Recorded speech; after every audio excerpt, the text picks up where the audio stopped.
ചങ്ങായിമാരെ, അപ്പോൾ ഇന്നും ഞാൻ കാഞ്ഞിരക്കൊല്ലി തന്നെയാണുള്ളത്. അപ്പോൾ ഇപ്പം നാട്ടിലേക്ക് പുറപ്പെടാൻ നോക്കുന്നതാണ് എൻ്റെ വീട്ടിലേക്ക്. അപ്പോൾ സംഭവം എന്ന് വെച്ചാൽ ഇന്നലെ കുന്നത്തൂർപ്പാടിയൊക്കെ പോയി. കുന്നത്തൂർപ്പാടി ജനുവരി 17 വരെ ഉണ്ട്, തെയ്യവും കാര്യങ്ങളൊക്കെ ഉണ്ട്. അപ്പോൾ രാത്രി 7 മണി വൈകുന്നേരം 4 മണി തൊട്ടിട്ട് അങ്ങനെയാണ് കുന്നത്തൂർപ്പാടിയിൽ പരിപാടി തുടങ്ങുന്നത്. അപ്പോൾ സംഭവം എന്ന് വെച്ചാൽ ഞാൻ ഇന്നലെ പോയതെന്ന് പറഞ്ഞാൽ ഒരു 9 മണി അങ്ങനെ പോയത്. കറക്റ്റായിട്ടൊന്നും കാണാൻ പറ്റിയില്ല, നല്ല തിരക്കുണ്ടായിന്. പാർക്കിംഗ് സൗകര്യങ്ങളൊക്കെ കുറവേനു. അപ്പോൾ എന്ന് വെച്ചാൽ അവിടെ കാണുന്ന ആ സെലേരിയോ വണ്ടിയാണ് ഏട്ടൻ്റെ വണ്ടിയാണ്. അപ്പോൾ മുത്തച്ഛൻ്റെ മോൻ്റെ വണ്ടിയിലാണ് നമ്മൾ ഇന്നലെ പോയത്, സെലേരിയോയിലാണ് പോയത്. അപ്പോൾ ഇവിടുന്ന് കാഞ്ഞിരക്കൊല്ലിക്കുന്ന് 7 കിലോമീറ്ററേ നമ്മളെ കുന്നത്തൂർപ്പാടിക്കുള്ളൂ, തളിപ്പറമ്പ് റൂട്ട് കുന്നത്തൂർപ്പാടി. അപ്പോൾ അങ്ങനെ നമ്മൾ പോയി.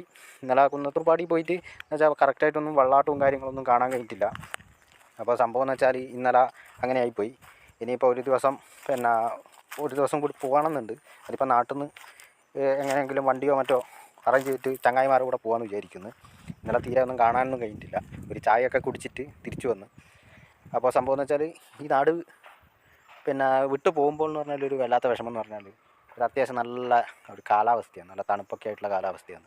നല്ല ആൾക്കാരൊക്കെ അധ്വാനിക്കുന്ന വിഭാഗങ്ങളാണ്. കാരണം ചേട്ടാ റബ്ബർ എല്ലായിടത്തും റബ്ബറിൻ്റെ തൈകളും മരങ്ങളും റബ്ബർ ഷീറ്റ് ഉണക്കിയിടലും ഇതൊക്കെ കാണുമ്പോൾ നമ്മളൊക്കെ പെരും മടിയന്മാരാകുന്നു. കാരണം എന്ന് വെച്ചാൽ നമ്മളൊക്കെ ഓരോ പണിയെടുത്തിട്ടും പൈസ ഇല്ലാത്തൊരവസ്ഥ. കാരണം ഇവരൊക്കെ അധ്വാനിച്ചിട്ട് ജീവിക്കുന്നുണ്ട്.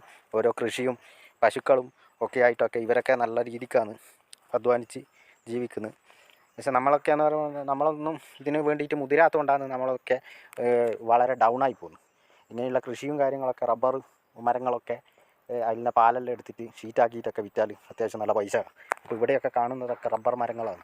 ഇത് ഞാൻ ഒരുപാട് സ്ഥലങ്ങൾ കവർ ചെയ്യണമെന്നൊക്കെ വിചാരിച്ച് നിന്നതാണ്, പക്ഷേ കാണുന്നില്ലേ. എന്നെ തന്നെ ഈ വീഡിയോയിൽ കാണുന്നത് തന്നെ ഭാഗ്യമാണ്. അപ്പോൾ ഫോണിൻ്റെ ക്ലാരിറ്റിയൊക്കെ വളരെ കുറഞ്ഞു വരുന്നതാണ്. നോക്കാം എത്രയും പെട്ടെന്ന് നല്ല ക്വാളിറ്റിയുള്ള ഫോൺ എടുത്തിട്ട് നമ്മൾ ഇറങ്ങിത്തിരിക്കും വ്ളോഗ് ചെയ്യാൻ വേണ്ടിയിട്ട്. അപ്പോൾ സംഭവം എന്ന് വെച്ചാൽ ഇനി വീട്ടിലെത്തിയിട്ട് വീഡിയോ ഇടാം. കാരണം നല്ല വെയിൽ വന്ന് ഇനിയിപ്പോൾ എന്നെ കാണുമെന്നുള്ളത് ഭയങ്കര റിസ്ക്കാണ്. അപ്പോൾ അടുത്ത വീഡിയോയിൽ നമുക്ക് കാണാം.